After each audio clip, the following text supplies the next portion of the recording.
کیا آپ بھی پریشانی یا اسٹریس میں زیادہ کھانے لگتے ہیں یعنی اسٹریس ایٹنگ، یا کبھی ایسے ہوتا ہے کہ اسٹریس میں آپ کی بھوک بالکل ہی ختم ہو جائے؟ اگر ایسا ہے تو آپ اکیلے نہیں، یہ بہت کامن ہے۔ ایکسپرٹس کے مطابق اسٹریس دراصل مشکل یا دباؤ والے حالات میں ہمارے دماغ اور جسم کا رسپانس ہوتا ہے، اور یہی چیز ہماری کھانے کی عادات کو بدل دیتی ہے۔ آپ اسے ایسے سمجھیں کہ جب ہم اسٹریس میں ہوتے ہیں تو ہمارے جسم کا ایک الارم سسٹم آن ہو جاتا ہے، دماغ کا ایک حصہ جسے ہائپوتھیلمس کہتے ہیں وہ ایکٹیویٹ ہو جاتا ہے، اور ہارمونز جیسے ایڈرینلن اور کورٹیسول بڑھ جاتے ہیں۔ اس کا اثر یہ ہوتا ہے کہ کچھ لوگوں کی بھوک بہت زیادہ بڑھ جاتی ہے اور کچھ کا کھانے سے بالکل دل اٹھ جاتا ہے۔ ماہرین اس کی ایک اور ایکسپلینیشن یہ بھی دیتے ہیں کہ ہمارے دماغ اور معدے کے درمیان ایک ڈائریکٹ پاتھ وے ہوتا ہے، اور اسٹریس کی حالت میں یہ نظام متاثر ہوتا ہے، خاص طور پر ویگس نرو متاثر ہوتی ہے۔ یہ نرو دماغ اور معدے کے درمیان سگنلز بھیجتی ہے، جیسے کہ پیٹ بھرا ہے یا نہیں، یا جسم کو کتنی انرجی چاہیے۔ اسی لیے اسٹریس کبھی بھوک کو بہت بڑھا دیتا ہے اور کبھی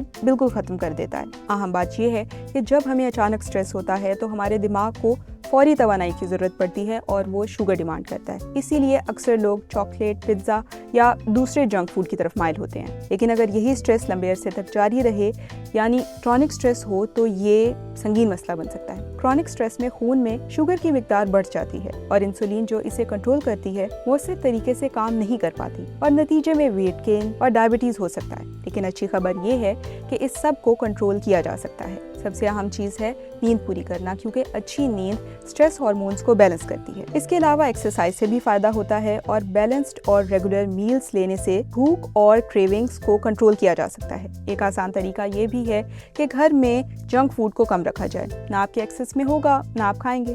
کھانے کے حوالے سے شوگری سنیکس اور سمپل کاربز جیسے پیزا سے پرہیز کرنا بہتر ہے، جبکہ پروٹینز والی غذائیں جیسے گوشت اور مچھلی اور ہیلدی کاربز جیسے دالیں وغیرہ بہتر آلٹرنیٹیوز ہیں۔ اس کے علاوہ اکیلے کھانے کے بجائے دوسروں کے ساتھ بیٹھ کر کھانا یا مل کر کوکنگ کرنا بھی اسٹریس کو کم کرنے میں مدد دے سکتا ہے۔ آخر میں یہ یاد رکھنا ضروری ہے کہ اسٹریس صرف ہمارے ذہن پر نہیں بلکہ ہمارے جسم پر بھی اثر کرتا ہے۔ اگر ہم اپنی روزمرہ عادات میں چھوٹی چھوٹی تبدیلیاں لائیں تو اس سب سے کسی حد تک بچ سکتے ہیں۔